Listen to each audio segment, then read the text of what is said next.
En el bloque anterior habíamos mencionado que en la intoxicación alcohólica hablábamos de 4 periodos. El primer periodo, que era el periodo,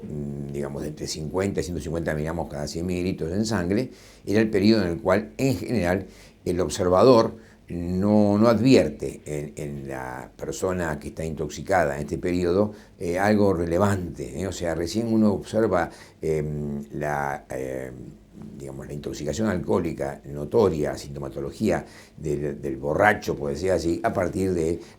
segundo periodo. El primer periodo dijimos que afectaba la memoria, la asociación de ideas, la atención, y era el que estaba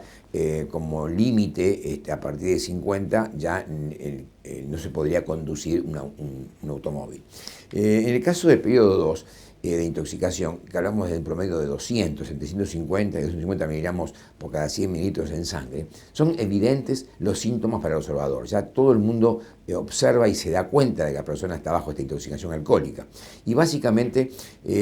hablamos de que los síntomas son diplopía, o sea, visión doble, la diplopía es la visión doble, pérdida absoluta del control por falta de inhibición, o sea, que el freno del individuo está desinhibido, o sea, la depresión que produce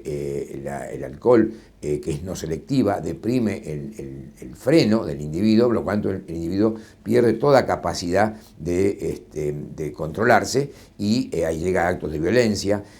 inclusive comienza a tener sensibilidad disminuida contra el frío, ya no siente frío, no siente ciertas sensaciones a veces de incomodidad, y aparte comienza la disartria y la ataxia, o sea que comienza ya a hablar en forma no muy correcta, no tiene capacidad de dicción, y realmente todo el mundo puede observar que está en este grado de intoxicación alcohólica. En el periodo que sigue, periodo 3, que el promedio es 300 miligramos por cada 100 mililitros en sangre, o sea, estamos hablando de entre 250 y 350 miligramos cada 100 mililitros, se adormece el individuo y puede llegar al coma. O sea, puede llegar, si no tiene una gran capacidad de consumir alcohol, porque realmente es una persona que tiene, por ejemplo, es mujer o una persona digamos, con cierto grado de obesidad, por ahí llega a la absorción en alcohol, a llegar a una concentración en sangre que no permite más que llegar a un estupor y una inconsciencia, un sueño profundo e inclusive puede llegar en unos casos al coma. En el corto periodo, que es de 350 a 450, se deprimen los centros vulvares de vasomotor y respiratorio, o sea, comienza la respiración a ser mucho más lenta, hay un peligro de muerte inminente, el coma es profundo, la piel comienza a estar muy húmeda, el pulso se acelera y la respiración se va haciendo cada vez más lenta hasta que puede llegar prácticamente al paro respiratorio. La muerte en general se produce para casi todo el mundo con una concentración de entre 500 y 550 miligramos cada 100 mililitros y el paro respiratorio es lo que produce la muerte por lo general en esa depresión del centro vulvar respiratorio. Esto para tenerlo en cuenta significa que dependerá de la concentración que el individuo haya adquirido con el consumo de bebida alcohólica, llegar a estos niveles de intoxicación que son altamente peligrosos para la muerte. Dijimos que recién el individuo comienza a tener somnolencia después del tercer periodo, o sea que entre el primer y el segundo periodo el hombre puede deambular normalmente con la sintomatología que habíamos mencionado, o sea, tal vez la marcha no sea normal, tal vez la dicción no sea normal, inclusive llega a actos de violencia o a un exceso de verborragia y de comunicación totalmente descontrolada. Cuando hablamos de la cálculo de concentración de alcohol en sangre, tenemos que distinguir que la cantidad de alcohol digamos, llega a la concentración cuando está todo en agua. O sea que aquellas personas que tengan mayor volumen acuoso, que sería aquellos que tienen menos contenido graso, adquieren mucho más rápido la concentración alcohólica. O sea, cuanto más grasa en el organismo, más rápido se concentra en el agua por la falta, por lo menos por capacidad acuosa, se concentra en el individuo y llega al estado de intoxicación. Fíjense ustedes acá, para dar un ejemplo, con una copa de vino, el hombre llega a tener el primer periodo, 35 miligramos por cada 100, y la mujer ya llegó al primer periodo, o sea que una sola copa de vino ya no podría manejar, en teoría, hasta esperar que no se metabolice el alcohol. ¿Y esto por qué? Bueno, la mujer tiene más tejido adiposo que el hombre, por lo tanto adquiere más rápidamente una concentración más alta de alcohol en sangre. Lo mismo pasa con, por ejemplo, si vemos 3 copas de vino, el hombre llega a 110, ya no podría manejar, y la mujer ya tiene 150, está llegando al segundo periodo de intoxicación alcohólica. En general, decíamos, lo que tenemos que calcular es el peso corporal del individuo, tener sus medidas para entender su relación peso-talla, y esto nos está dando si el individuo es asténico, es atlético o pícnico. El individuo que es asténico, o sea que es el flaco, por decir así, llega menos rápidamente a la concentración alcohólica que el atlético o el pícnico, que sería el obeso. Si queremos ver cómo esto se mide desde el punto de vista legal, lo llamamos alcoholemia. La alcoholemia sería la concentración de alcohol etílico, el etanol, que podría estar en la sangre, y depende del alcohol absorbido por unidad de tiempo y de su eliminación, y esto se expresa en gramos por 100 mililitros. O sea, la alcoholemia sería la concentración de alcohol etílico en la sangre y va a ser dependiente solamente de la cantidad absorbida por unidad de tiempo. Esto se expresa en gramos por 100 mililitros y, según la ley, una persona con alcoholemia superior a 0,5 gramos por cada 100 mililitros se considera en estado de ebriedad. La medición, por lo general, se puede hacer por aire expirado, o sea, se puede medir digamos, por el aire que uno expira a través de un equipo que puede recibir el aire expirado, o se puede medir en sangre. Legalmente lo que hay que medirlo es en sangre, porque la ley requiere la medición en sangre. La otra es una medición tentativa que me indica que realmente está por encima del nivel normal y habrá que después chequearlo en sangre. Obviamente que hay situaciones en las cuales nadie duda de que el individuo está bajo intoxicación alcohólica, pero decíamos que aquel que está manejando, aquel que está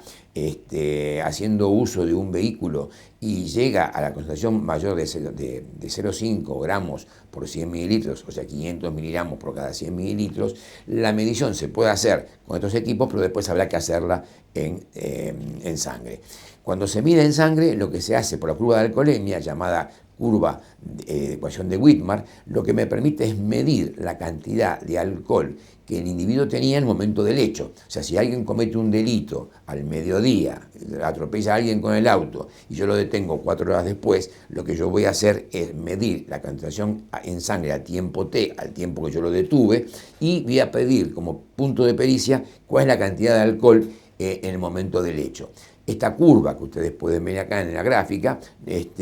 nos indica cómo comienza primero la absorción del alcohol en el individuo, llega a un máximo y luego decae. El decaimiento es una curva que es asintótica, o sea que prácticamente va cayendo, como habíamos dicho la primera parte de la charla, que dijimos que básicamente se va a disminuir a un ritmo permanente dependiendo del individuo, si es hombre, si es mujer, si es asténico, atlético o pícnico. Como ven en el cuadrito allí, hay una serie de factores que se han tabulado y uno puede entonces calcular la cantidad de alcohol en el momento del hecho, ya sea que haya peleado, que haya asesinado, que haya discutido, que sea un femicidio o que sea un accidente, un siniestro vial. En cualquiera de esas condiciones, yo tengo, una vez que detenida a la persona, puedo, dentro de las 24 horas en general, puedo sacar esta curva de alcoholemia y puedo sacar la cantidad que en el momento del hecho, para entender cómo estaba en la intoxicación alcohólica, y esta curva de alcoholemia, llamada ecuación de Widman, me lo permite. Simplemente con tener el peso del individuo, tener la talla del individuo, tener un tiempo adecuado desde el momento del hecho para poder extrapolar y llegar a la ecuación y obtener la cantidad de alcohol en el momento del hecho. Esta metodología es bastante eficiente y para poder hacerla básicamente se determina, como decíamos, en sangre, sacando una muestra, se hace el método llamado cromatografía gaseosa. Es un método muy simple en el cual en un vial, en un frasquito, se coloca 1 mililitro de sangre, se coloca una sustancia que hace que el alcohol pase a la parte gaseosa del frasco. Esto se llama espacio cabeza el método, y en ese espacio del frasquito uno toma la muestra de allí, la parte gaseosa, se inyecta en el cromatógrafo y nos puede dar perfectamente la cantidad de alcohol en el momento T, en el momento de la medición que hemos detenido al individuo. Luego utilizamos la curva de Widmer y calculamos la cantidad de alcohol que había en el momento del hecho. Por supuesto que la determinación de aire expirado es un método rápido que se ha puesto desde hace muchos años como utilización en vialidad, en tránsito, porque lo hace muy cómodo para medirlo, llamado alcotest también,